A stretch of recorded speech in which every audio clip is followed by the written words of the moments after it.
Good evening, everyone. We now have a quorum, so I will commence with our first order of business, which I guess I have to ask leave of council to start our 7 o'clock meeting at 4 minutes to 8. So do I have leave of council to do that? Yes? Thank you.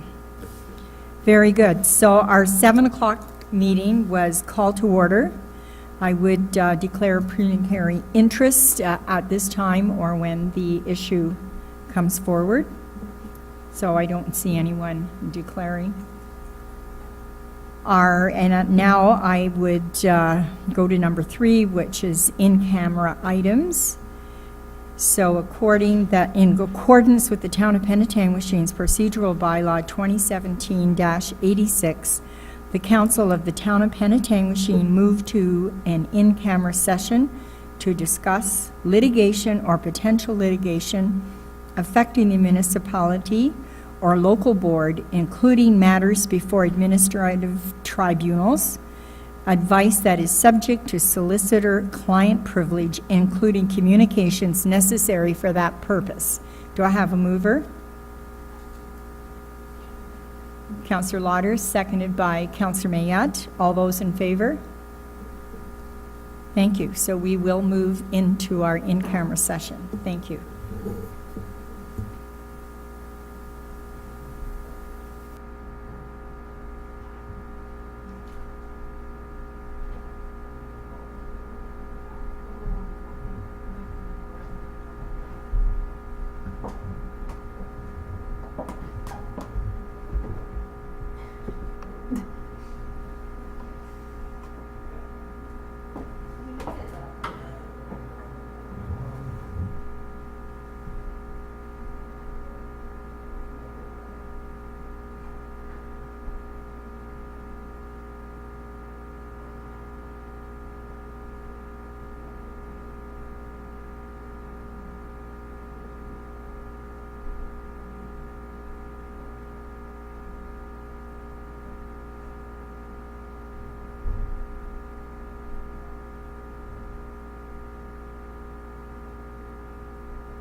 Thank you, everyone, for your patience for this evening.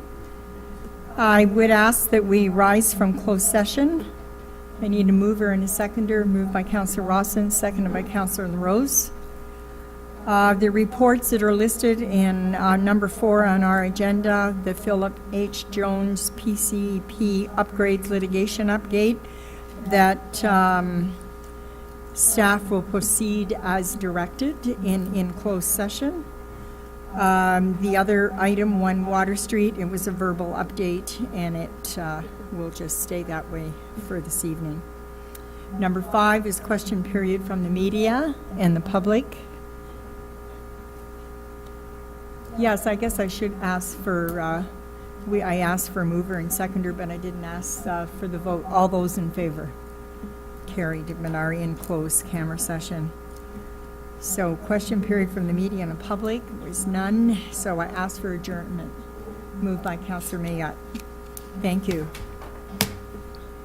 So now we will move into our regular council meeting at 8:30. So I will call to order and a welcome, and we have our council commitment, so we need to go through our formal. We are grateful for the many gifts which have been bestowed on Penetanguishene and its citizens, including the gifts of freedom, opportunity, and peace that we enjoy.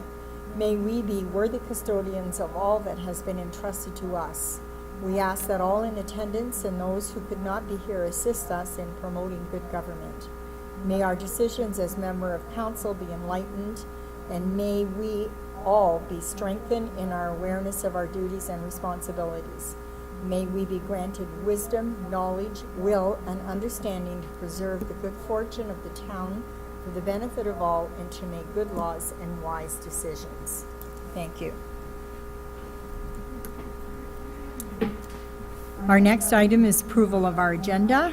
that the agenda of the regular council meeting of January 10th, 2018 be approved as presented. Do I have a mover? Moved by Councillor LaRose, seconded by Councillor Rawson. All those in favor? Carried. Declaration of pecuniary interest, either now or at the time that the item is presented. Adoption of minutes not already confirmed. I guess I'm getting ahead of myself here.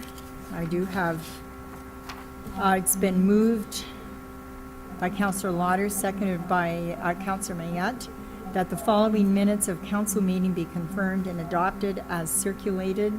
Special council meeting December 13th, 2017, council December 13, 2017, and committee of the whole December 13, 2017. Are there any issues that anyone would like to bring forward? Seeing none, all those in favor? Carried.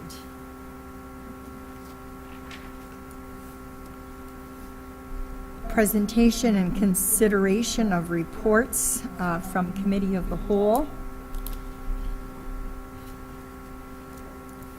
Moved by Councillor Lauder, seconded by Councillor, moved by Councillor Mayette, seconded by Councillor Lauder, that recommendations contained within Committee of the Whole report related to recreation and community services section be approved. If there are no issues, I will call for the vote. All those in favor? Carried. 6A, moved by Councillor Lauder, seconded by Councillor Mayette, that recommendations contained within Committee of the Whole report related to the Planning and Development Services section be approved. If there are any issues, seeing none, I will call for the vote. All those in favor? Carried.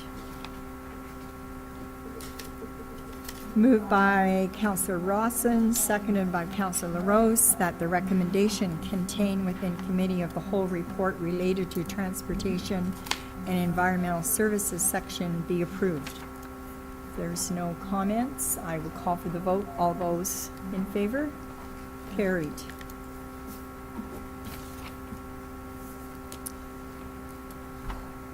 Moved by Councillor Mayette, seconded by Councillor Lauder, that recommendations contained within Committee of the Whole report related to Finance and Corporate Services section be approved.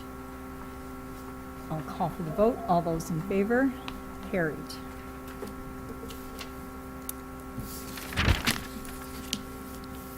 Number 7 is notice of motions, of which notice has been previously given. I don't believe we have anything.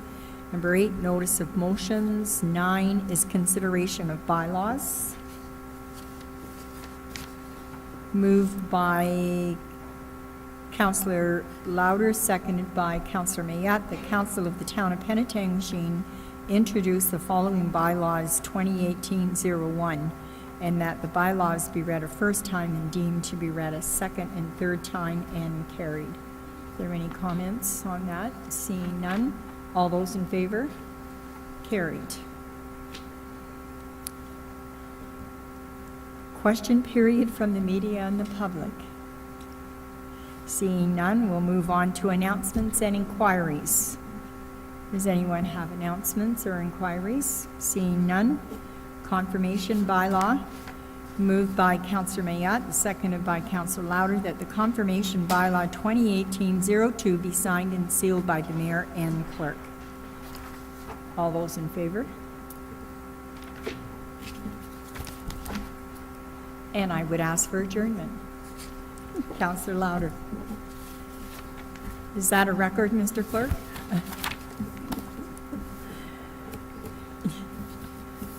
Okay, we will go into our Committee of the Whole. So, which was supposed to begin at 7:30. We were now at 8:35. So I will call the meeting to order and approval of the agenda. So I would ask for a mover and a seconder. Moved by Councillor LaRose, seconded by Councillor Rawson. Recommended that the Committee of the Whole agenda for January 10th, 2018 be approved as presented. All those in favor? Carried. Once again, declaration of pecuniary interest, either at this moment or at the time that the item is presented.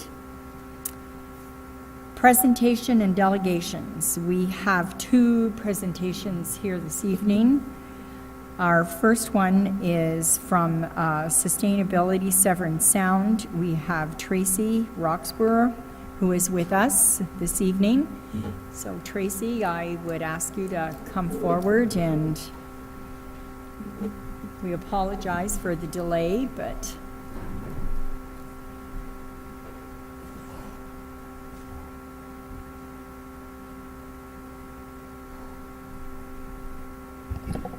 thank you. All right, well, I'll get started. First, Deputy Mayor Dubois and rest of council, staff, and the public, thank you for giving me the time to speak here this evening. Tonight we're going to talk just a little bit about our local climate change action plan we've just initiated, and as well talk about how the town supporting that and Sustainable Severn Sound saves you money and also benefits the town and the larger community. So just a quick reminder about who we are. We are a collaborative sustainability committee, which is supported by municipalities within the area. We also receive in-kind and committee representation from 3 local organizations, being the North Simcoe Community Futures Development Corporation, which actually houses our office, as well as the Simcoe Muskoka District Health Unit and the Severn Sound Environmental Association. So what is our actual local climate action plan? What is it about? So as part of this project, we will be developing both a corporate and community-wide greenhouse gas inventory, utilizing the Partners for Climate Protection protocol as a guideline. We will also be engaging with stakeholders to receive input into this action plan. And we'll also be setting a greenhouse gas reduction target and a forecast as guided by Federation of Canadian Municipalities, and we'll be releasing that said action plan to support projects moving forward. So these action plans, being local climate action plans, are based on 2 things. First, that humans are causing greenhouse or contributing greenhouse gases that are changing the Earth's climate, and then as well that we can do something about it. In terms of what the actual value is for your municipality, a big one is cost savings and having Sustainable Severn Sound do this work for you, as well as enhanced access to external funding moving forward, delivery on your existing municipal plans and other plans moving forward, and also with new legislation and growth plan recommendations as well. So based on conversations and research that we've done in terms of other municipalities, the comparative municipal investment in Ontario to complete a local climate action plan is approximately $60,000. So going into more about what your contribution gets you, so your contribution of $10,000 for 2018, and the others, so I just wanted to go back a little bit. In 2017, the contribution that you provided in that year, we were actually able to access an additional $69,000 in external funding from the Ontario Trillium Foundation in order to bring Victoria on to assist us with this project. As well, the additional $60,000 from the other partner municipalities allowed us to acquire, so that money from the other municipalities and your $10,000 plus the external funding actually allowed us to acquire $139,000 total in funding. We have also recently applied to the Federation of Canadian Municipalities Fund for this project, and which could further leverage your contribution up to 14 times. And just for this project in general, the partner municipalities are collectively saving close to $350,000 by having Sustainable Severn Sound do this work. And that is based, as I said, on research and conversations that we've had with other municipalities, comparative in size to yours, and also similar to the program model that we're using in this approach. I have included a few examples for you there, as well as links to those municipalities. So if you'd like to look more information about what they're doing, you can see that. So there is a financial cost associated with the local climate action plan, including, as I said, that full inventory of greenhouse gases, the public consultation required, and as well the development and implementation of that plan. And considering that as well, these numbers that have been quoted as part of the cost for these municipalities does not include the staff time to compile the data, engage with the community, or develop the plan itself, which Sustainable Severn Sound is doing for you. As well, moving forward, as I said, this plan will allow you to access or enhance your access to external funding. So some grant money or funding that may become available moving forward from the federal and provincial government will require a municipality to have a climate change plan in place. For example, you may remember the annual Greenhouse Gas Challenge Fund that did actually require municipalities to have a community-wide greenhouse gas inventory in order to apply for that fund. It could potentially and probably will open up additional opportunities for building retrofits, could fund town projects related to lighting upgrades, trails and park development, as well as replacement, for example, of HVAC units. As well, there is the Sustainable Neighborhood Action Plan, which does require a municipality to have a climate change action plan to submit an application to that. But what it can do is it can actually address issues in specific neighborhoods. Say if you have a flooding issue in one of your areas of town, which I'm aware that you do, we could actually submit an application to do a homeowner incentive program for that specific area and access that money with the completion of this plan. So as well, climate change, sustainability, and energy demand management is addressed in your council strategic plan. Of course, your town's conservation demand management plan that is required by Regulation 397-11, as well as the climate change risk assessment that was recently completed by town staff, and as well your draft official plan, which I'm sure you'll see in a little bit. And then as well, we will be, I just learned about a new one, so moving forward we'll be recognizing the town's recent approval of funding for greenhouse gas reduction strategy in terms of, I'm not sure exactly what that'll be, but of course we'll commuter cycling, so we will be integrating that as well moving forward into our action plan and recognizing the actions that are occurring within your municipality. So we are reviewing each, well, including yours, but our other partners' CDM plans and look at those actions. And we will be reaching out to staff to see the main priorities in the proposed and planned projects. We've also been in contact with staff from the County of Simcoe, including the Manager of Development, the Sustainable Operations Supervisor, and the Director of Planning, Development and Tourism to ensure our involvement in the Climate Change Working Group moving forward as part of the MCR, and to ensure that we're trying to integrate that information into our plan in order to make it easy for you moving forward. So before I sign off, I just wanted to tell you a little bit about our survey because it will be going out to your residents. In your newsletter, there's also a paper copies or hard copies of those surveys available in your main office here. So beyond that survey, we will be completing in-person interviews, as I said, and providing the public with different opportunities such as open houses and workshops to provide input into the development of this plan. And before we go, I just wanted to invite you also to an event that we are hosting as part of this project. So on Thursday, February 22nd from 2:30 p.m. to 4:30 p.m.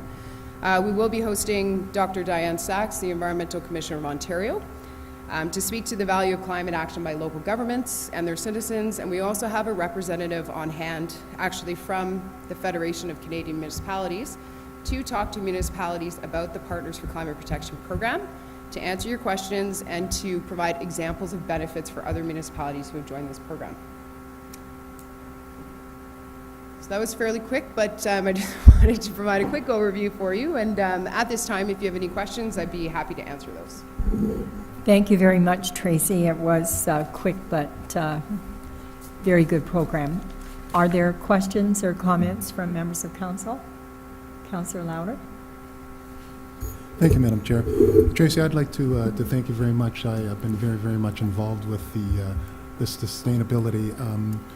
One of the earlier platforms that we did was the town itself initiated through our staff, Emily Agar and Jeff Hamlin. We initiated a climate change workshop in December 2016, and we invited stakeholders, staff, municipal, not only from Penetanguishene, but also from North Simcoe, and it was well attended. We had a very, very exciting and interesting, productive workshop, and that really could have been one of the forerunners to this, but I love the fact that sustainability is taking such an important leadership role.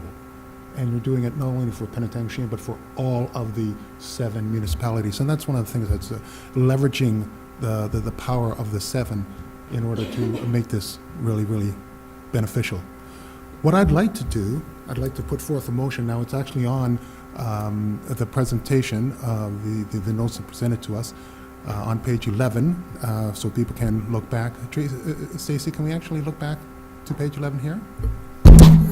I don't believe that the motion recommended by the Sustainable Severn Sound is a part of her presentation, but it is a part of one of your attachments in your agenda. Yes, and it is on page 11 if on the full PDF, but it's one of the part of the sustainability presentation. Thank you.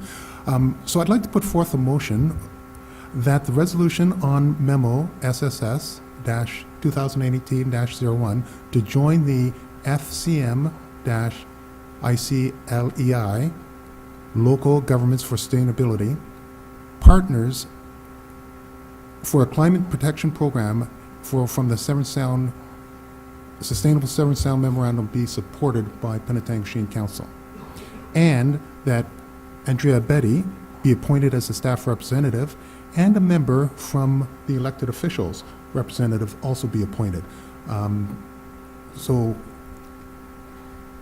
possibly, if I can have a mover, I'll move that. If I can have a seconder to that motion. Thank you. Can we have discussion? Pardon? Would we reasonably have discussion? Yes. If there is discussion by members of council. Is there monetary involved in this motion that you're bringing forward? Actually, well, I can ask Tracy for her concepts there, but my understanding, there is no monetary involvement right now. It is to further progress with this, the study, the Climate Change Action Plan as being presented by Sustainability Severn Sound. Good. Very good. Well, I certainly support the initiative, and I do believe that yourself and our Director of Planning are already involved with Severn Sound sustainability. Is that correct? Is my understanding correct? Yes. So then, Councillor Louder, I'm sure, are you still willing to be our representative? If that's the will of council, I would be willing to be the representative, the elected representative. Is there any discussion on that by members of council?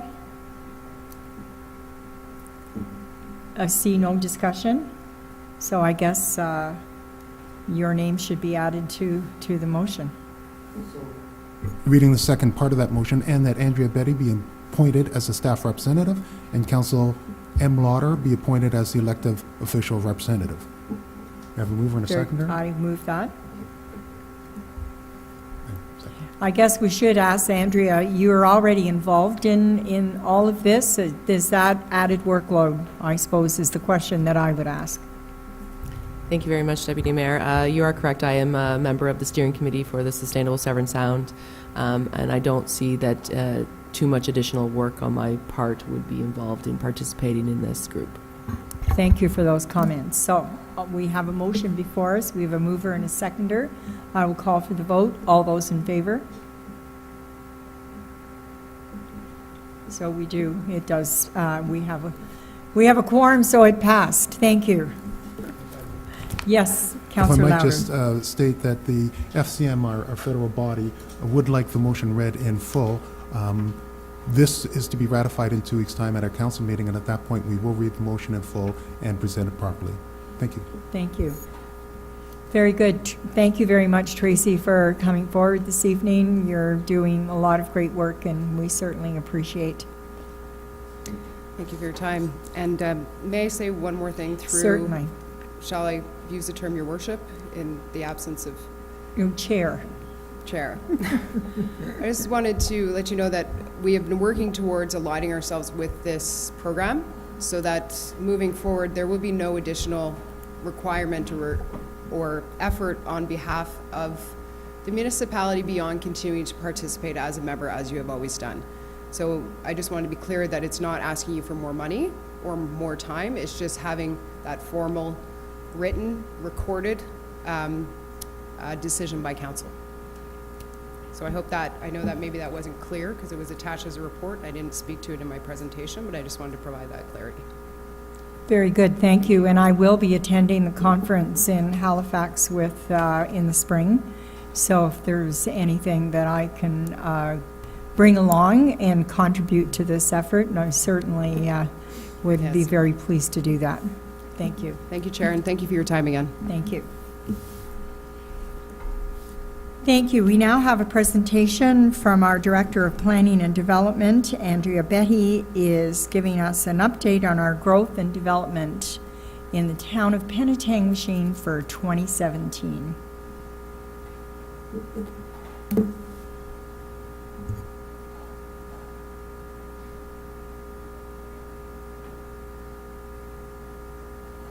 Thank you very much, Your Worship, Madam Chair, and members of council.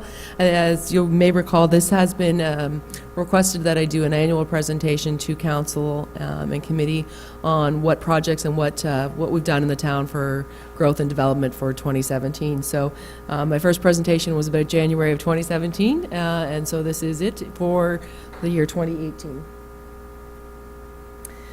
So I'll go through some really high-level comments on where we've come and what development activity we've seen in the town over in 2017. The first slide speaks to our subdivision development, primarily through residential subdivision. The big one, obviously, was the Belil Heights Phase 2, or the Harborview Heights subdivision, in which we registered in May for 73 new single-detached lots. You've all seen the construction activity there. I think all but maybe 2 or 3 permits have been issued, and they're well underway in construction on that one. And so that's a very exciting project in the town. We have a couple other development applications coming through. Queens Court Subdivision, this committee was presented their applications back in November, December. We're proceeding to a public meeting on that plan of subdivision, as well as the zoning amendment at the next council meeting, so January 24th. It is for 117 new dwelling units, of which 89 are in single detached dwellings, and the remaining lots are for medium density and townhouse development. There is the Whitewater Holding subdivision that is for 38 townhomes on Thompson Road. This has still been given draft approval. It was extended back about a year and a half ago by this council, and the lapse date for that subdivision is actually coming up in May of 2018. So we'll see, or we may see this come back in front of council shortly. We have had some inquiries, and we've had some consultation with possible purchasers of that subdivision to bring it forward and bring it online. And so wanted to let you know it's still active and it's still being actively marketed out there, but so far we've not seen it go from draft plan approval through to registration. The Champlain Woods subdivision and Phase 2 of the Martin Marshall Don subdivision was also a referral item on the planning department. It was to impose lapse dates for those subdivisions so that they no longer have a good for life approval. So that was done by council last year. And just so you know, we are having ongoing discussions last year with the owners of the St. Andrews Village subdivision on the east side of Fuller Avenue, and we hope and we expect to see something happen there potentially in 2018 as well. In terms of other planning applications, site plans were not necessarily a large volume of applications, but the two that probably are note are the 3-story 18-unit apartment building on Thompson Road West. It was granted site plan approval last year by council, and potentially going to have an agreement coming up in the next month or two with that apartment building, and hopefully construction in the spring of this year. The Georgian Bay Cancer Support Center was also granted site plan approval last year. I think you all have heard, or may have heard, that they've made an announcement that that property at 143 Main Street isn't going to suit their needs, so they're still looking at what they're going to do there. But we did have site plan approval for that property. Lastly was a site plan for 243 Champlain Road, which was a shoreline property, and the development of that lot for a new single detached dwelling. So minor development when it comes to site plan for residential and some commercial space. Perhaps the biggest effort that we did in planning last year was the number of zoning applications that the municipality actually initiated and made changes to our zoning rules. So we looked at accessory building sizes. I think we had a very fruitful discussion on what sizes are appropriate and where those accessory buildings are appropriate, so we made changes to our accessory building provisions. We clarified in our zoning bylaw exactly where in the historic downtown we expect and want to see commercial development happen. So again, that requires buildings on a certain area of our historic downtown to maintain 50% of space set aside for commercial. We looked at the permissions of our land uses in our employment area, so the the Robert Street East Industrial Park. We added 2 new permissions for land uses, a marijuana production facility as well as an agro-manufacturing facility. We then started getting into some other site-specific zoning amendments for properties around town. We looked at second units in semi-detached dwellings in Corbeau and Jennings Drive. Ultimately, council approved and passed a bylaw to amend the zoning for one property in particular. 2 other zonings we did were for 4 Leonard Avenue for a triplex, as well as 245 Fox Street for a triplex, as well as a larger accessory building. And lastly, actually, you just passed the bylaw for 43 Burke Street, which was attached to the Burkevale School and will form part of that site. So it's for institutional use. And later on in this meeting, you'll be considering the results of the public meeting for 948 Fuller Avenue, which was the Hospice Huronia, so another institutional use. I'd just like to go through a little bit of what happened from a committee of adjustment side. You see the minutes, but I'm not sure if you see what's actually happening there. So it was somewhat of a slow year for new lot creation. We created three new lots through consent, Champlain Road, Church Street, as well as Main Street. Perhaps the best indicator is in the minor variances. It gives us a little bit of sense of where the bylaw is working and where it's not working. So historically, we would have seen a number of applications in front of the Committee of Adjustment for those accessory buildings. So it was nice to see that Council made some changes to the bylaw and removed some of those minor variance requests. So I would suggest that the 14 variances that we processed last year, they had a range of different permissions or regulation changes. Nothing stands out as still being a problem area in the zoning bylaw, so I think we're on the right track. In terms of building permits, you've heard me say it, you've seen it. Last year was a banner year in terms of how much construction happened inside the town. This is a graph just showing the new residential construction, and it's only updated to November, so there could be some more numbers in there. So we're looking at over 90 houses built, new houses built in the town, sorry, new dwelling units built in the town, primarily within single detached dwellings, but we're starting to see a little bit more townhouse and apartment development too. And as you can see from the very last side of the graph, we're almost double the new home construction that we've been in a number of years. So it was a very busy year for new home construction. This is a chart just showing all building permits across the board. So again, residential is primarily where the bulk of our construction happened. Commercial, institutional, industrial were also happening, as well as some miscellaneous building permits. So we processed over 250 building permit applications last year. For the value of building, you'll see that the value of new building construction was again higher than the previous year, and which was substantially higher than years previous. So we were seeing a lot of renovations, reconstructions, and new builds in the town that contributed to the overall value of construction. And I'm sure everyone's happy to see the development charges, how we spiked last year with all that new home construction that we've collected a lot of money in development charges. I believe it's approaching $900,000, so almost $1 million in DCs last year was collected. Part of, under the Planning and Community Development Department is promotion of the town of Penetanguishene. We sort of, I do economic development and together with Recreation Department for tourism. Wanted to highlight a few things that we have done. You may have seen them, or you may not have seen them, but we did create through the Downtown Improvement Committee a downtown business directory. It was printed on the backside of our Tearaway, mapped and available for tourists and distributed throughout the town, so that not only could people see how to get around our town, but they could also see where they needed to go for their commercial or shopping needs in our main street. So a great map, and we're hoping to have that placed downtown as well, as sort of like a mall directory, but for our downtown in 2018, 2019.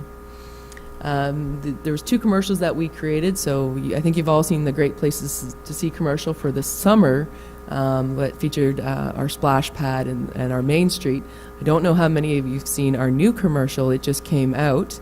It started last Tuesday, I believe. So I'm going to attempt to show it here, if I can borrow Mike's microphone, because you'll need to hear it.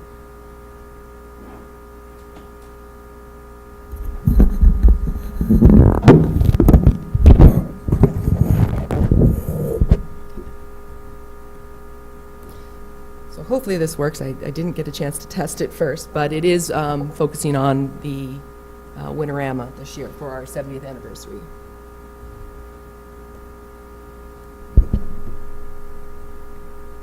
What does it mean to be the oldest winter carnival in Ontario? It means a rich history filled with indelible moments. The ones you share with your grandkids over warm cups of hot chocolate or on their Facebook wall. This is a place where winter is a way of life, and we celebrate the only way we know how. This is Winterama. This is Penetanguishene. Come be a part of history. Visit winterama.ca for more info. Great places to see. Brought to you by Crown Rust Control.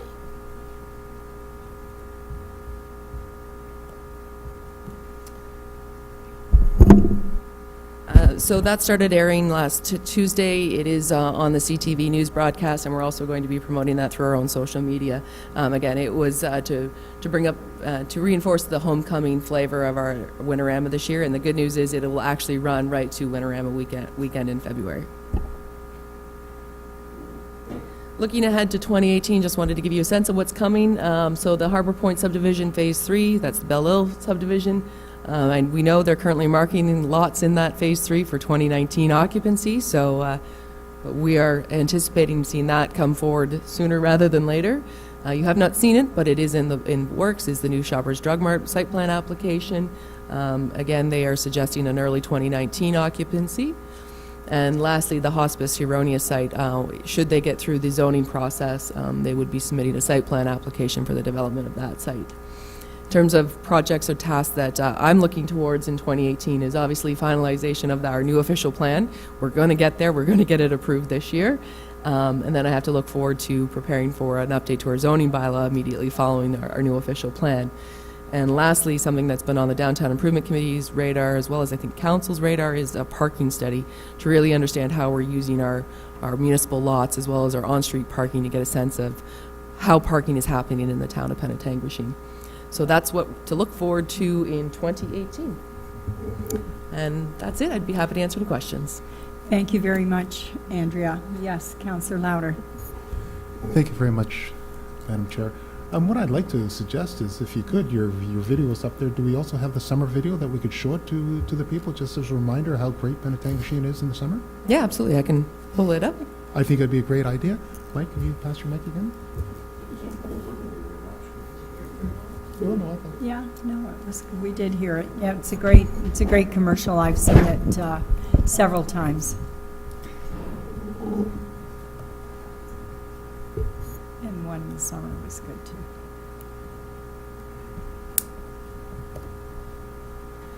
Splash into Penetanguishene this summer.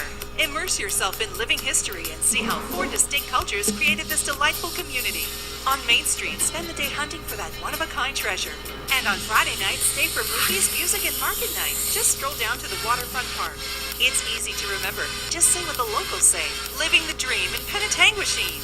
Enter our Great Places to See contest for your chance to win $1,500 in camping accessories. Brought to you by Bella Vista RV Center. Visit ctvberry.ca to enter. Very good. I love the slogan, "Living the Dream in Penetanguishene." That's great. We need to play on that. Are there further comments or questions from members of council? Seeing none, thank you very much, Andrea. It's great to see our community is moving forward and better things to come in 2018. It's great to see the construction and subdivisions that are starting to happen. Very good. Thank you. Okay, we'll move on to section 5, and I would ask leave of council if we could deal with planning and development first. We have a presentation here in reference to our official plans, so if I have leave of council, I see heads are nodding, so we will go to planning and development, and Mr. Councillor Louder, I guess that would be section 7, so the floor is yours. Thank you, Madam Chair. We'll start off with consent agenda recommended action that the following consent items, having been given due consideration, be received for information. The joint meeting of North Simcoe Council on Growth Plan 2017, held on November 23rd, 2017. I'll move. Thank you. Seconder? Councilor Mayotte? Any room for discussion, or seeing the hands for a vote? Carried. Thank you. Matters for consideration. Zoning bylaw amendment, application ZA 5/2017, 948 Fuller Avenue, results of a public meeting. Recommended action that the zoning bylaw amendment, application ZA 5/2017, be approved for the property at 948 Fuller Avenue to rezone the property from residential first density zone R1 to institutional zone G. Have I got a mover? Councilor Rawson, second. Councilor Mayotte. Open for discussion. Councilor Rawson? Thank you. Just a couple of questions for staff. I know it's in the report, I read it, but just to verbalize, because I know there was some opposition at the public information center. There were some questions about traffic, increased traffic on Fuller. There were some questions about noise pollution, and there's a question about light pollution coming into their residential area, as well as entranceway from driveway. So I know it was reflected in the report, but I just wonder if you can just speak to that quickly, just with fairness, because we are a little late in the meeting, and some people are probably here, and I apologize again, but just if we can verbalize what that looks like and what the results of that was, I'd appreciate that. Through you, Councillor Lauder, to Councillor Rawson. You do see it in the staff report. I will touch on them briefly. The first point being traffic. In the staff report, I noted that Fuller Avenue is actually designated as an arterial road in the town of Penetanguishene, and as a designated arterial road is expected and anticipated and designed to hold quite a volume of traffic on that road. It was my opinion that the traffic that would be a result of the development of this site was not significant or substantial that would warrant any impacts to the traffic plan or the traffic movement in that area. Although I do hear the residents who commented that it's going to increase traffic, I don't believe that traffic increase will be such a significant volume that would have some negative impacts on the adjacent properties. In terms of noise and light itself, so there are things that we can do through the site plan application to help us and assist with the noise pollution and or light pollution that may emanate from the site. Specifically, we have guidelines in terms of what type of lighting that they can provide. It has to be dark sky compliant and has to be facing downwards and not be directed onto adjacent properties. I also noted in the staff report that through the rezoning from a R1 zone to an institutional zone, that the setbacks were actually going to be increased. So the rights that they have now to develop a single detached dwelling would mean that the house can be a lot closer, driveways can be a lot closer, parking areas can be a lot closer than what's going to actually happen on the site should it rezone to an institutional zone. And hopefully through those larger buffer areas or setback areas, help mitigate some of their concerns with that. But through staff, we will be cognizant of those comments we heard from the public through review and analysis of the site plan itself. And I do apologize, I'm not sure I remember the last one.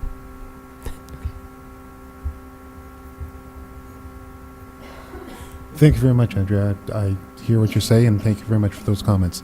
Any further discussion? Calling for a vote. All in favor? Thank you. Carried.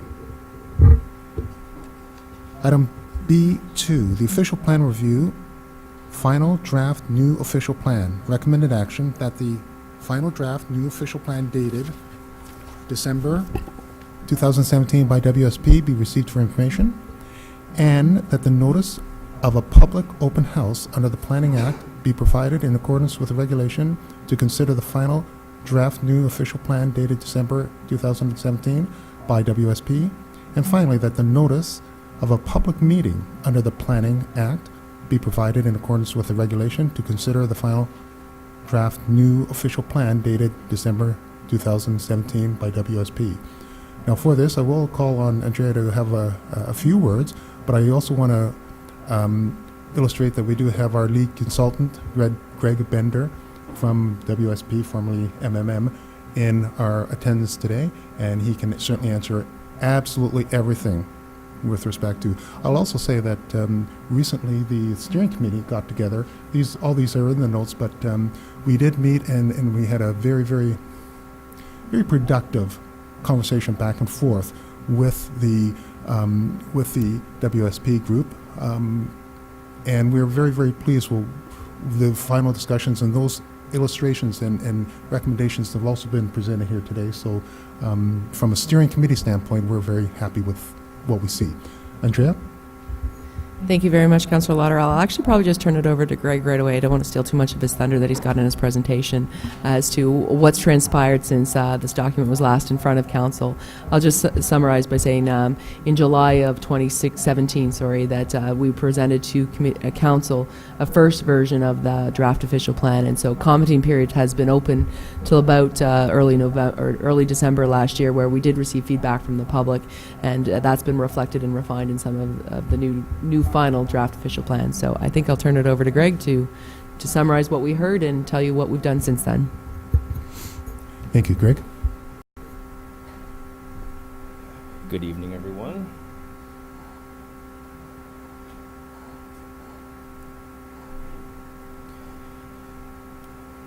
So, as Councillor Lauder mentioned, and as Andrea mentioned, I'm going to go through at a fairly high level. I recognize that it's after 9, and I'm sure there's other stuff that you guys have to do tonight. So what I want to do is focus on really what we've done to date and really highlight some of the things that we want you to be aware of. I'm not proposing to go through everything in the plan. We certainly don't have that kind of time, and I'm certain that many of you probably don't have the interest. So let's just get to it. All of you are aware where we are. We're in really at the end of phase 4. We're moving on to phase 5. The intent is to move forward with a public open house once we receive blessing from council to do that. And as Andrea mentioned, the intent is to have this document completed, adopted by council, and ideally approved by the county mid of 2018. You're all aware of the process that was undertaken. There was a number of meetings and initiatives that were undertaken back in 2016 related to vision, goals, and objectives that really provided the basis for which that the policies were formulated in the official plan, and a lot of good input received by all parties, council, members of the public, and staff, as well as the steering committee. After that, we prepared a bunch of discussion papers, which I'm sure you're all familiar with, that really provided, again, took it to the next level and really studied at a fairly detailed level a bunch of issues that required council attention and direction on. Policy directions really took all the recommendations from the discussion papers and recommended policy that was then incorporated into the official plan. Since the public release, which was in July, we received a number of different comments from various parties, which I'll get into. So the document was released in July. A lot of you are probably familiar with the growth plan, which was also released in July. It's, for the most part, the reason why the official plan has not been before you for adoption, because there were a number of different changes that were required, and also direction was needed from the province as well as the county. So on the 14th of November, we met with the province and the county. A lot of stuff was discussed, and I'm only going to cover really the specific stuff related to the official plan and the direction that was provided. So the point of the meeting was to really discuss the new growth plan and the extent to which we consider that in the new official plan, how some of the policies should be interpreted, and really also give the county the platform to explain what they're going to need to do to consider the changes to the growth plan. Because as you're aware, the county needs to consider the growth plan first and foremost to provide that direction to the local municipalities, one of which being Penetanguishene. So all of you, I'm sure, are familiar with this diagram on here. It's really talking about the lands for, not for urban uses. That was part of the county's official plan exercise. I won't go through all the bullets on here, but the big things to talk about were how lands outside of the designated built boundary, which is really your urban area, and how lands in your designated greenfield lands are managed. And what was identified which was a surprise to us, but what was identified by the province and the county is that the municipality cannot consider any new employment lands until that's been considered by the county. So any lands that are shown as not for urban on the diagram or really designated rural right now can't change. It's a problem. We were surprised by the direction that was provided by both the province and the county, but it is what it is.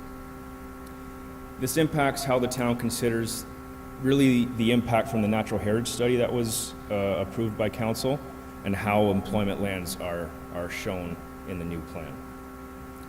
So you'll recall when we presented this issue back in the summer, the employment land supply under your current official plan hasn't changed for some time, but the fact that your natural heritage study identifies a number of hectares is constrained from natural heritage features is a problem.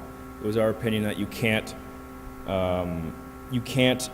designate supply, so you can't identify supply if it's constrained. It's not a reasonable number. No, you won't get the number that's identified because you'd have to do further study to determine what actually exists on the property.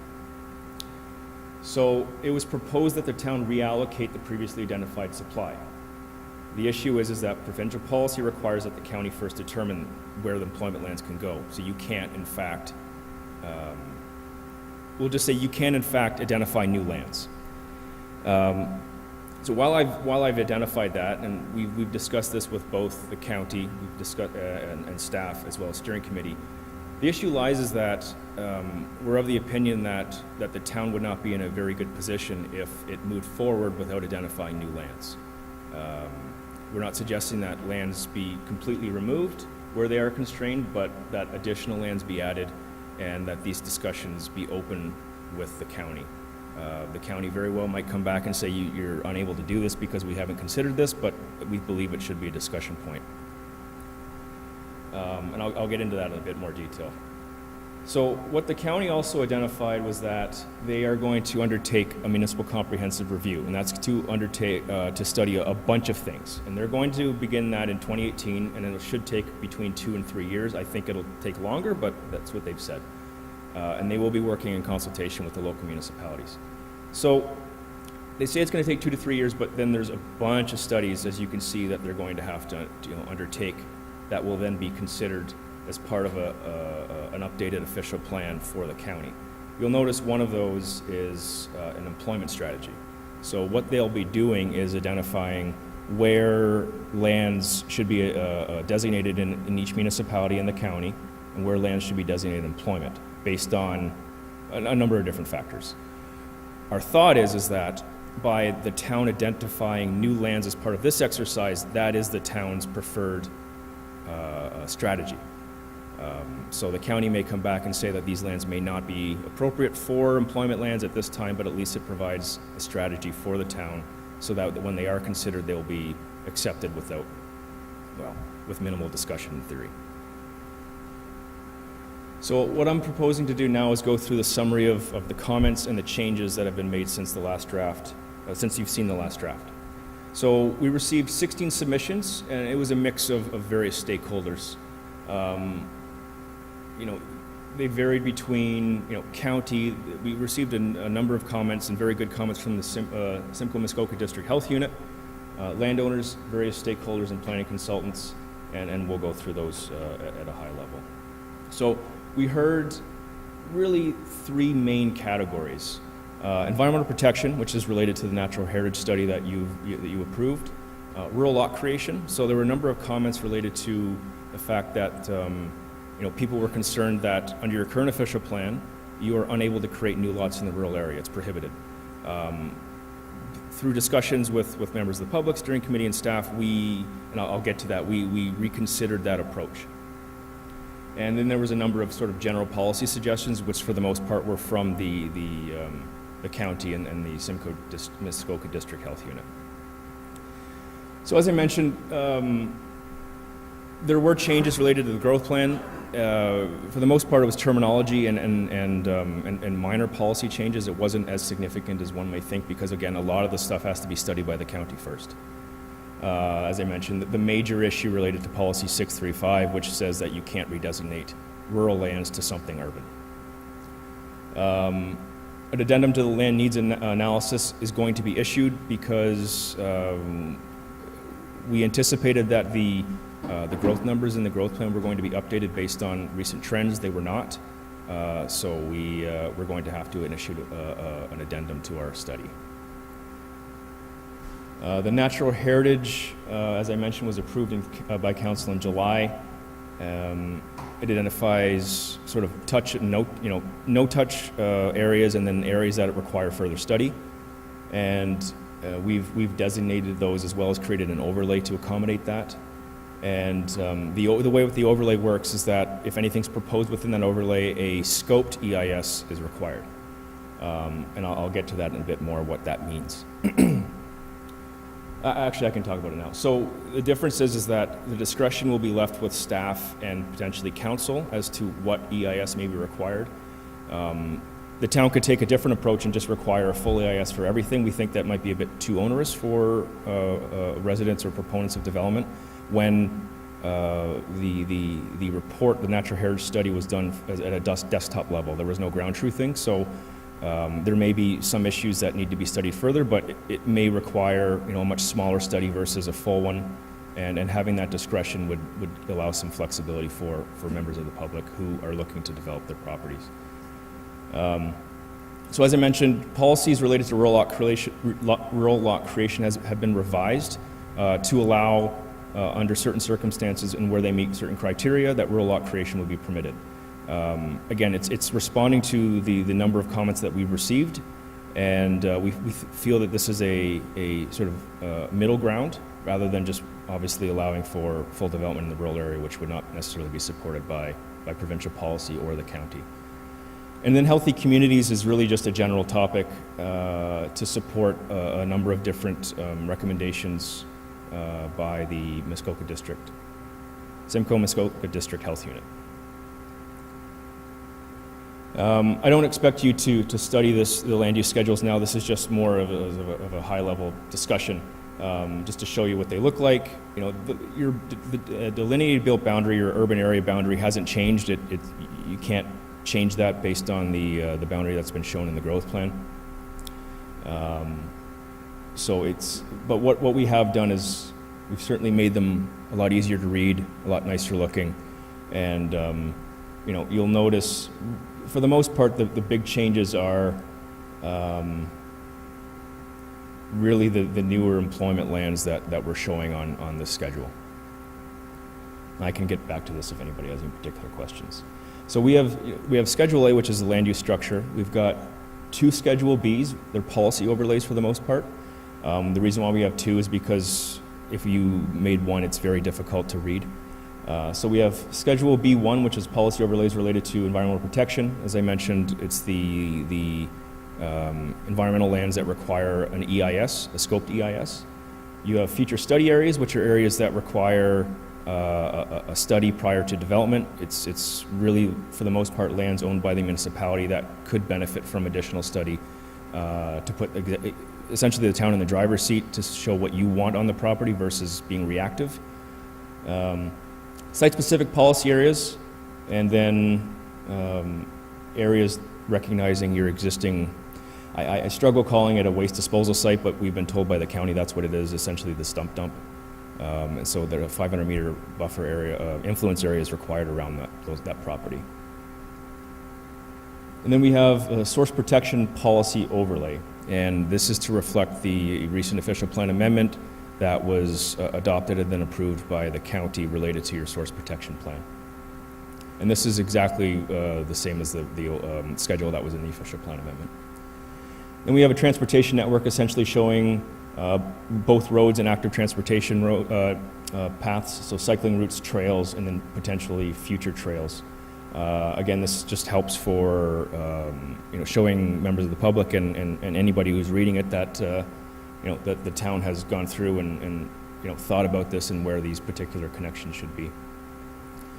So that really sums up sort of the highlights that I wanted to touch on. The next steps, as was already raised by Andrea, is that We need to really obtain input from you tonight as to if you support the changes that have been made based on input, and based on, and really the discussion we had with the steering committee who was supportive of this. And then we need to release the document so that we can move forward with a public open house in February. Ideally, we'd be looking for council approval or council adoption in spring of 2018, and then county approval in the summer. They're allowed 6 months to review the plan. And that's my presentation. I'm happy to entertain any questions anyone might have. Thank you very much, and I will, are there questions of, oh, God, I'm sorry. Thank you. Thank you very much, Mr. Bender. Councilor Rose, could I see you? Thank you, Mr. Chair. I'm pretty disappointed in the way this is coming across, that we have no say in our employment lands. First of all, we had the places to grow shoved down our throat, and then now they tell us we can't build on any new rural land. Then they say we have to intensify to bring all these people here, but we can't give them any room to go build something to give them a job here. So, no, it's pretty trashy. No. Thank you, Councillor. Would you like to make it, that came up very intensely in the steering committee, those exact same comments. In one way, they're pulling, they want us to grow, and another way, they say we can't put in the employment areas and grow them. Well, the big suggestion would be just to tell the county to say no, not interested. We will approve it and carry on, and too bad for them. What are they going to do? I mean, this is garbage. How do you ask somebody to do that and say, now we're going to spend all this money on all this updates and everything like that, and then, oh, we got to wait 2 or 3 years, and then, well, we're going to tell you what we're going to do anyway, so why are we bothering with any of this? Scrap it. Just close the computer and go home. Would you like any comments, Greg? Well, I'm not surprised by your comment, and I think there was an overall disappointment by many people on this project that that was the approach being taken. It's difficult to really respond in any other way, especially since, you know, the town is, as you've mentioned, Councillor, that the town has gone through this entire exercise to really identify how the town is to grow over time, and they're handcuffed because you can only really identify, you know, what you have right now. And it's so as a response to that, in a very in a way that was collaborative, we took the approach to identify new lands. It may be discussed by the county that you're not able to do that, but we think we at least need to have that discussion. And, you know, there are other ways that discussions can happen outside of, say, planners talking to other planners. There are ways that councillors can talk to other members of government or at the county level, and I would suggest that's probably in your best interest to do that. So let me just emphasize exactly that point, the fact that we haven't just sat back and said, no, we're going to sit as we are. Because if you're looking at the map, the blue area there does emphasize our proposed employment area, and it is significantly expanded. Almost, I want to say, just visually, about 80 to 90, almost double. So we are making that. We have to make that presentation through to the county, present as much as we can, and see. You know, that'll be the next, shall I say, battle, or that's the next piece. Councillor Larson, can I call on you? Thanks, Councillor Lohner. I would agree with Councillor Rose. This is a futile exercise of a dog and pony show. I know you got to be a little more politically correct, but I don't. No disrespect to staff or the committee, but we're doing what the province and the county needs. And when I look at your flow chart there, I think it said mid-18 that we are expected to approve that. What if we don't? My question is, a lot of times we get recommendations of you can do A, you can do B, or you can do nothing. And we had a water thing come up a little while ago where we actually chose to do nothing, sit and wait. What if we wait the 3 years until the county does their part of their dog and pony show, and then we act at that point? I don't want to speak for staff, but we're just talking here. So, based on what, you know, the work that I've done, I would suggest that the fact that you've gone this far there are a lot of updates in this plan that I think would serve the town very well versus what you have in your current plan. If I have, based on the discussions we've had with staff and the steering committee, we've developed alternatives to this that could still serve the town, regardless of what the county has studied to date. There are other options, but we think we need to have this discussion with the county first. But you do have the option to do nothing and wait, but I would suggest that's not in your best interest.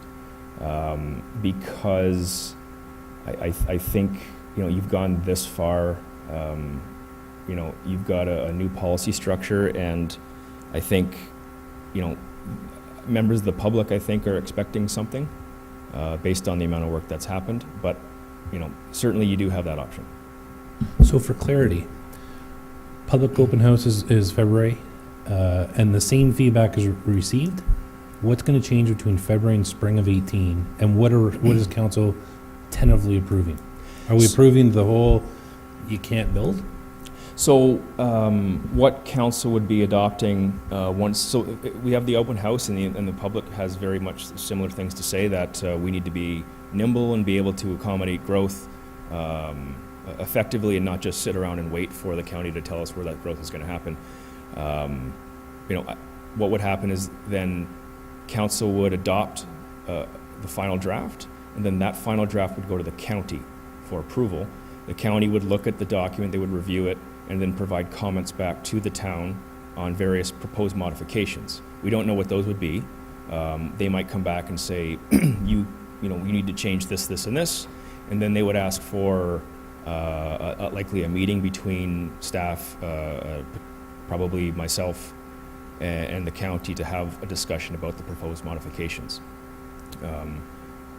Again, I don't want to speak for staff. There might be an opportunity for staff to present the proposed modifications to all of you, to understand what they are, and then obtain direction on how that should be handled. The county is quite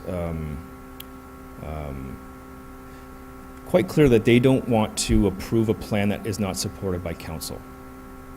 Those are their words, not mine. So what they want to do is ensure that the plan that they are getting after proposed modifications are identified, that the town is supportive of that. If the town is not supportive of those modifications, then further discussion is needed. If I might add, from my viewpoint, if we were to just do nothing and just sit and wait, then we're waiting for the county to then make up their rules and finalize their rules and come up with, this is the way it must be. This way here, we're actually approaching them with a plan, and we are saying some things that we want. For example, the two big things is the employment area and the scope DIS. Those are issues that we've brought in, and we're saying these will benefit the town, this will make it better. And now if we present that to them in their thinking period, it gives them an opportunity to consider and understand where we want to be. But if we just sit and do nothing and wait 3 years, when they're ready, then they're come to us and say, this is a platform, you must adhere to this. We're behind the 8 ball. Councilor Rawson? I hear you, but I'm hearing this is a negotiation process. Why are we proving something if it's a negotiation process? Just say, go and negotiate with the people and come back to us with the final offer. We're in collective bargaining, in essence. This is crap.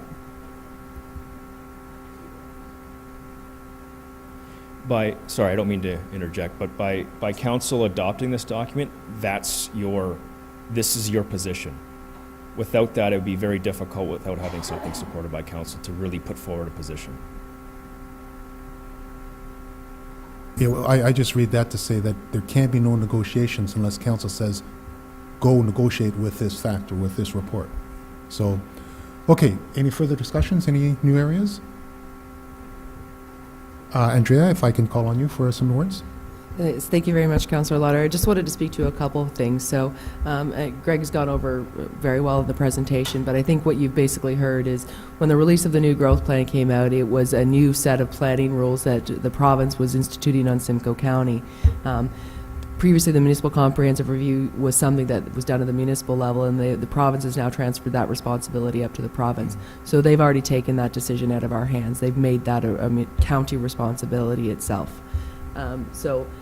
We needed to continue to do our official plan. I think you are all well aware of this is probably the fourth iteration or fourth start to getting an official plan. We have an almost 20-year-old document that, by many accounts, is not a very good document. It is not advancing any objectives of the council. We've talked about second suites. We know that's an area of our current official plan that needs to be rectified so we can move ahead with affordable housing. There's terminology. There's all kinds of great things in this new official plan. Really, tonight, all we're looking for is direction and approval from committee and council that we go out again to the public so we can reiterate to the county council, this is our position, this is council's position on this document. This is what we feel is important.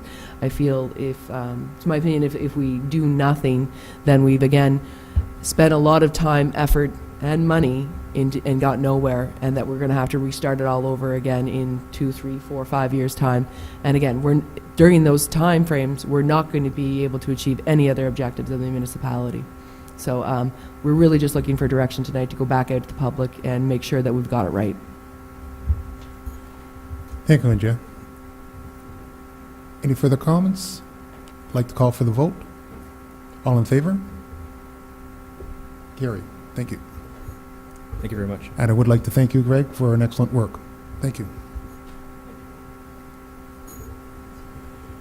Continuing on with item 3, temporary garages. Recommended action that the town of Penetanguishene initiate a zoning bylaw amendment with respect to temporary garages to provide new regulations with respect to their location, size and height, and length of time permissions, and that the enforcement of the regulations with respect to the temporary garages under Section 3.22 of the zoning bylaw 2000-02 be stayed until the town considers the zoning bylaw amendment.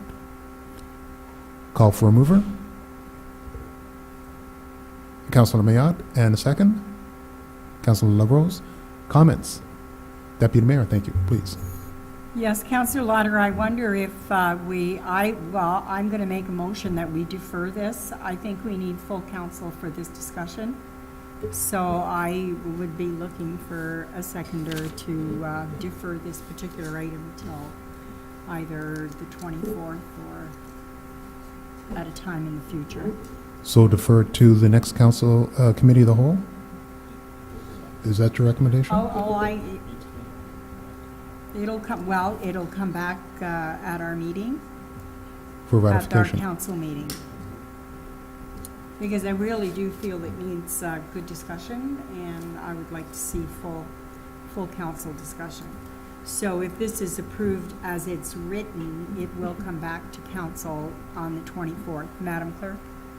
It will be a usual committee of the whole ratification during the council process. So what we would see is if our remaining members of council are in attendance at that time and they're concerned or want clarification, they would need to pull that item specifically, ask for clarification, ask for, maybe make an amendment to the motion, or have it voted upon again in order for it to be defeated if that was the intent.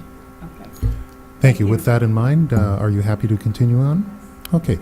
Andrea, do you want to pose any thoughts to this, the temporary garages? Thank you very much, Councillor Lauder.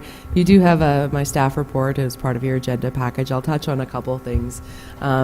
This is something that I think our current zoning bylaw, which was approved in 2000, didn't necessarily address or appropriately regulate.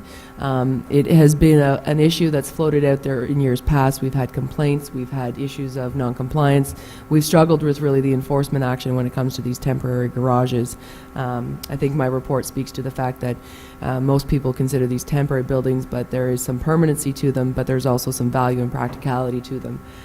What I'm looking for is direction from council to think about how we want to regulate, if we want to regulate temporary garages, and what the appropriate regulations would be for those. I think in doing so that we can have that conversation with our community, and so we can actually get a good sense of what our public really wants to see when it comes to it. Right now, there's not a whole lot of clarity or consistency when it comes to these buildings, because they're not buildings under the building code. They are regulated under the zoning bylaw only. So all I'm seeking right now is direction from council to begin this conversation about temporary garages with our public. Thank you very much. And so even with ratification next council meeting, we're just going to give initial council feeling, but still it'll go further on to the general public, then back to council for more decisions. So with that, I'd like to call for, do we have a mover and seconder? Thank you. I'd like to call for a vote. All in favor? Carried. Thank you. Carrying on with the referrals for upcoming agenda and staff. Referrals at the Planning and Community Development Services section. Endorse the following additional and existing referrals to upcoming agenda and staff. Any additions or subtractions from the lists presented? If I can have a mover, Councillor Rawson, and Deputy Mayor, a second. Any further discussion? All in favor? Carried. Questions from the media and public? Thank you, and back to you, Madam Chair.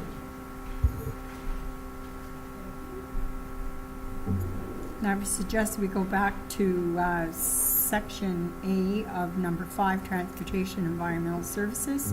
And I'll turn this over to Councillor Rawson or Councillor LaRose. Apparently I've got the ball. Oh, okay. Councillor Rawson. Thank you. 5A is consent agenda. It's recommended that the following consent agenda items have been given due consideration be received for information. We have one item, the Drinking Water Quality Management System minutes of September 13, 2017. Any member wish to pull that for further discussion? Seeing none. A mover, Councillor Mayat. Seconder, Councillor Lauder. All in favor? And opposed? That is carried. B, matters for consideration. There are none. C is referrals. Any member wish to add or remove any referral items? Seeing none. Referrals at the Transportation Environmental Services section. Endorse the following additional and existing referrals to upcoming agendas and staff. A mover, Councillor Rose. A seconder, Councillor Lauder. We'll call the vote. All in favor? Opposed? That is carried. Sorry, Councillor Lauder, I thought you had a question. Question period from the media and public. Seeing none, back to you, Madam Chair. Thank you, Councillor Rawson. We'll now move to Section 6, which is Recreation and Community Services, and I would call on Councillor Mayat. Thank you, Madam Chair. First of all, consent of agenda, there's none. Matter for consideration, item 1, 2017 Arena Building Condition Assessment. Recommendation action that the finding of the building condition assessment be included in the next capital planning budget cycle for the committee of the whole consideration, and that the staff be directed to provide a following report on the feasibility of the potential addition to the Penetang Arena. And if you got it in front of you, I don't know if you looked at it for the report. It's the 2017 Arena Building Condition Assessment, and fairly detailed, but I'm going to turn this to our manager of Rec and Culture, Sherry.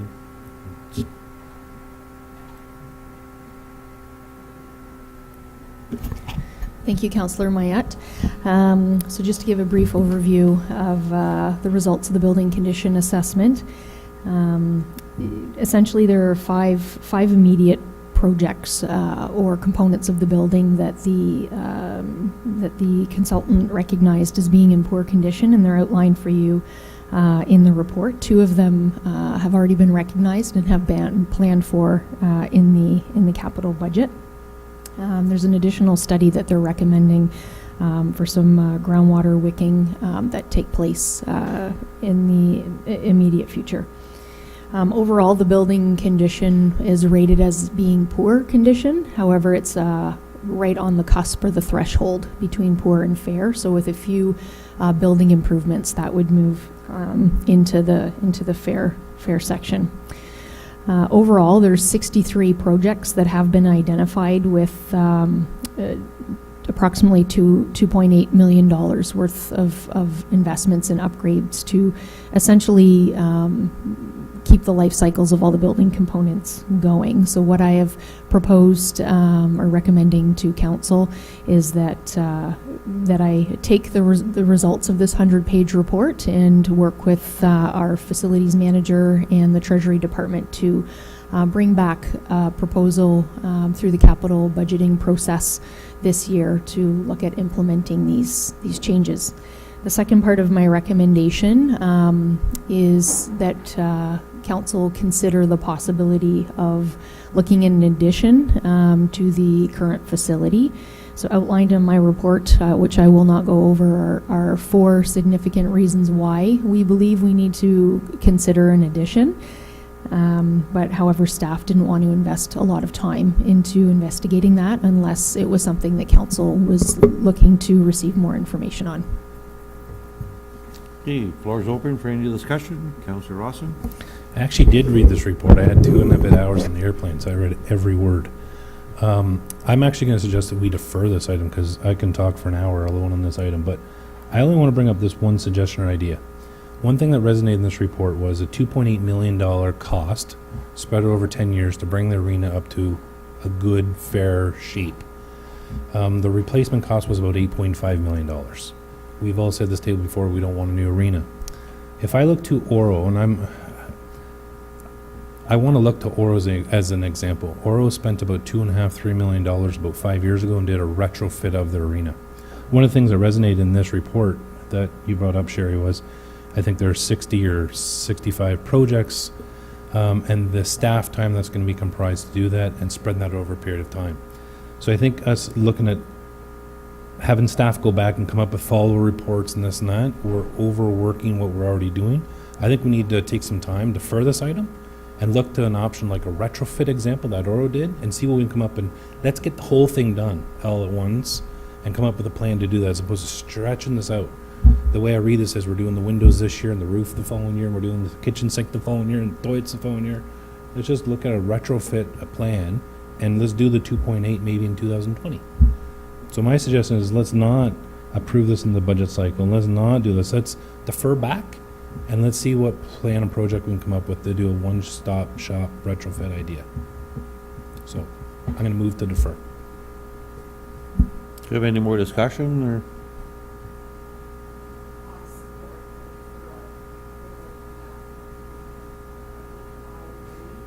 With Councillor Rawson, this needs a lot of discussion. Okay, just to continue, Sherry, to you, if this is deferred for a little bit more information, the 2 projects that you mentioned, or I shouldn't say the 2 projects, but the 2 that have to be replaced will be replaced anyways because it was part of the capital project, wasn't it? The compressor system and the rubber flooring? Yes, the components of the compressor So work. those 2 are definitely happening. 'Cause it And was- the rubber flooring is currently underway. Okay, so that's okay. So that's okay like that. So Excuse me, Councillor Yes. Mayette, the clerk. oh, has sorry. Go one. ahead. My apologies, Councillor Mayette. So just to clarify, Councillor Rawson's requesting that this item be deferred, but I was also hearing maybe he's looking for it actually to be referred back to staff with a suggestion on how he would like to see that report amended as opposed to deferred. And I just was hoping to get clarification before we proceed with the resolution of this motion. Correct. I'd like to be deferred back to staff. Instead, come back with stretching this out over a 10-year plan that we look at another option. And to me, another option is a retrofit example like Oro, who's a 25-minute drive down the road and see what they did. Okay, so just to be clear, that's what I would say. It would be less of a deferral, but deferral would be more about let's bring this back exactly the same later, whereas a referral back to staff looking for her to make an amendment to her current report and have other options. I was just going to defer and add it to the referral items. But whatever you guys want. I think Jeff knows where my brain is. I think we can refer it back to staff. I mean, either way is going to accomplish the same thing, but I think procedurally, if we refer it back to staff and staff can report back with that additional option and what that might mean, so that committee can entertain that.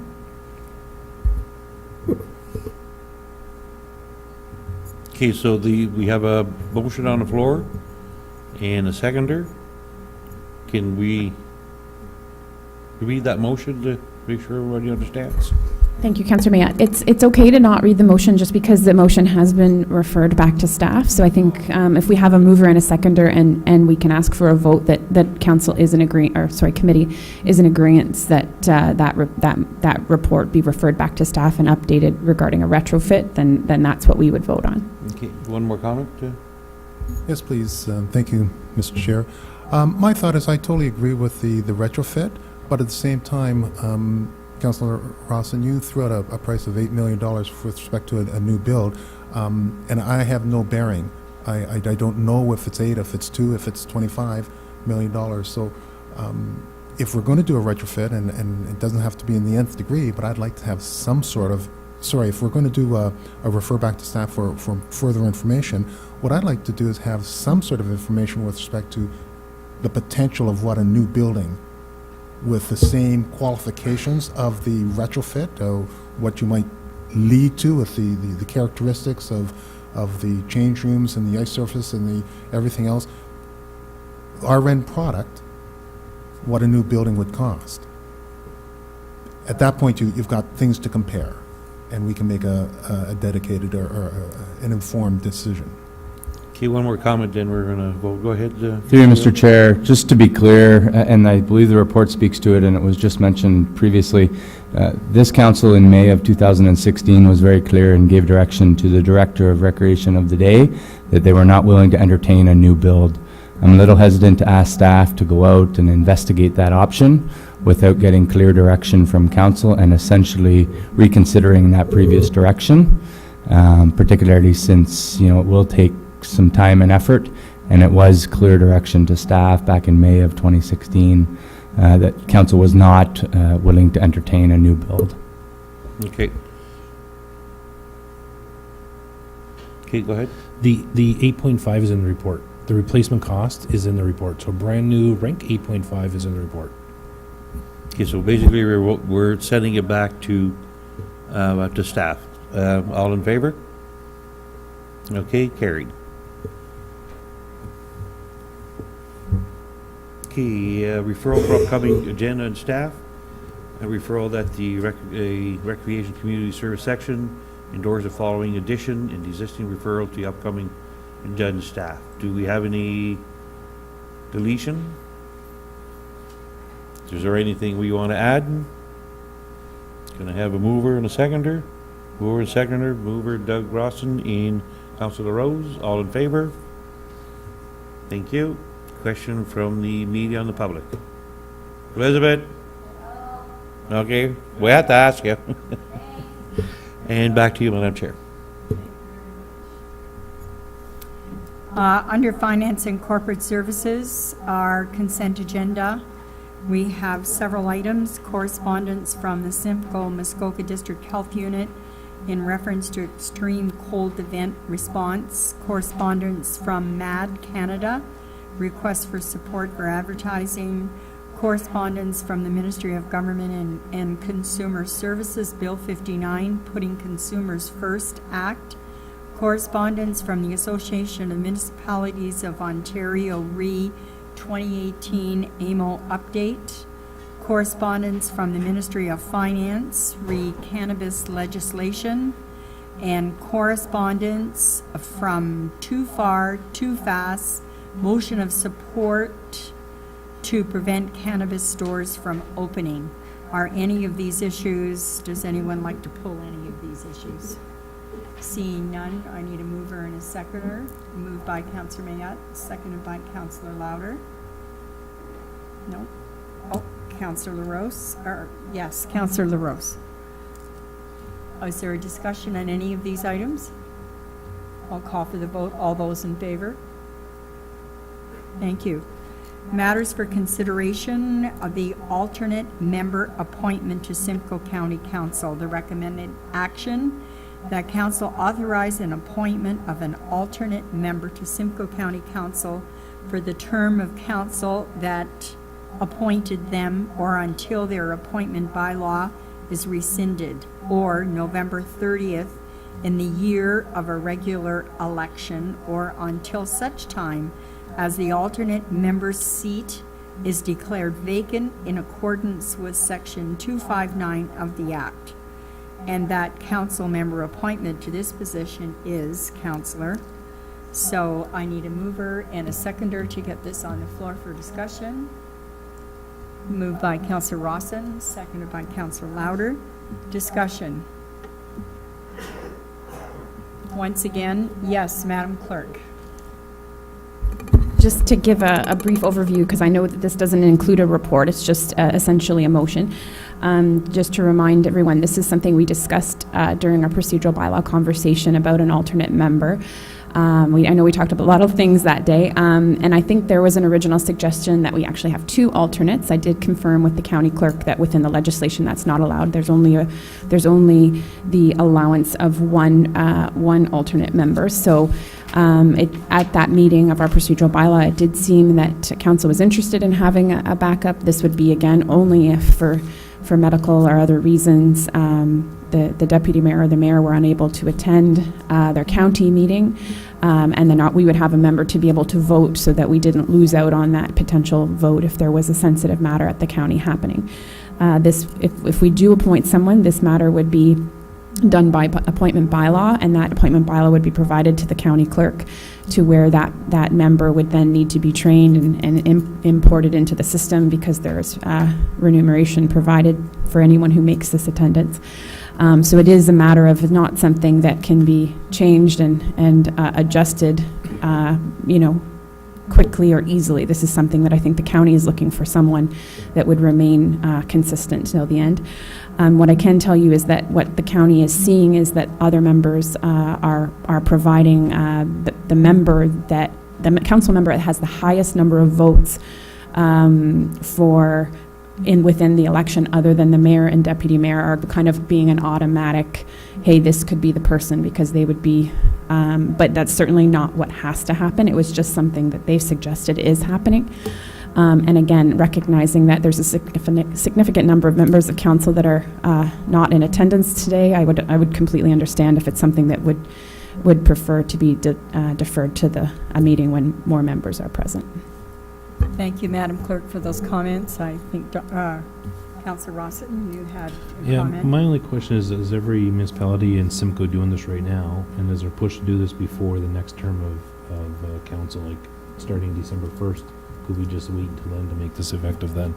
Madam Clerk, if you could answer that question. We did have that discussion earlier, so could you Absolutely, no bring that problem. forward? The county clerk did report that a few municipalities have participated. Certainly not everyone's rushing off to do it. There's absolutely no priority to do it. It was just one of those things that our county clerk was looking to kind of know one way or the other, so he could get everything in motion. And like I said at the meeting that we had, it appeared that our council was interested. So I just wanted to kind of get it on the docket if it was something you wanted to proceed with, but certainly not something we could defer it, and it's not something we could do in terms of the next election. It's not an urgent matter by any means.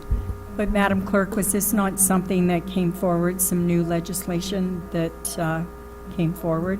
The new legislation simply just allows for it. It's not a requirement.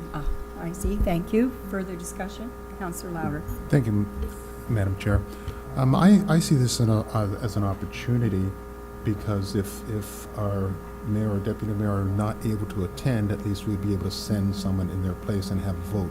So I think we should do it. I fully view that we should defer it until we have full council here, so that we can have an enlightened decision and the proper person put in place. But, so yes, I'd like to defer this back to a later date, but I don't think there's a need to defer it all the way to the next council. It's just going to, when next council comes in, then there'll be a new person elected. So it's just another decision at that point. Thank you for your comments. So it will be deferred, and it will come back at another committee of the whole for discussion. If that's council's wish, then the motion can be deferred to the January 24th committee of the whole meeting, and it can reappear on that agenda if that's what the committee desires. Thank you. Is that the favor of committee? Do I have a mover and a seconder for this? I have Councillor Rawson moving and Councillor Lauder seconding. Okay, and it is a deferral, so I will ask for the vote. All those in favor? Carried. Thank you. The next item on our agenda is Joint Compliance Audit Committee follow-up report, recommended action that the town of Penetanguishene participate in the Joint Compliance Audit Committee with the County of Simcoe, and further that staff be directed to bring forward any related agreements to a future meeting, and further that staff be directed to proceed with the preparation of the related administrative practices and procedures as required under the Municipal Elections Act. Moved by Councillor Mayat, seconded by Councillor Louder. Discussion? Seeing none, I will call for the vote. All those in favor? Carried. Our last item, that the Finance and Corporate Services section endorse the following additional and existing referrals to upcoming agendas and staff. Are there any deletions or anything to add to? I don't see anyone, so I will ask for a mover and a seconder. Moved by Councillor Mayat, seconded by Councillor Louder. There's no discussion. Call for the vote. All those in favor? Carried. And I guess we have a question period from the media and public. Seeing none, I'll ask for adjournment. Moved by Councillor Rawson. Thank you. Thank you, Council, and thank you to everyone for their patience for this evening.